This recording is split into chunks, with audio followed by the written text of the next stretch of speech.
Ninh ơi, kéo ba lô chị nha. Hộ chiếu đâu hết rồi? Hộ chiếu. Chặt vào trong người hộ chiếu ấy. Cầm chặt hộ chiếu vào trong người.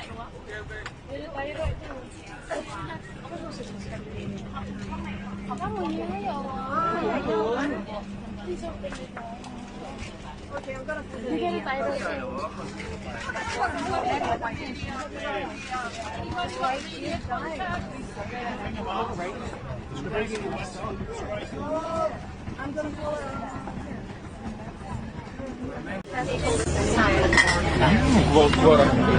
At least some communication. Okay. This is more than uncomfortable. This is dangerous. People die from heat.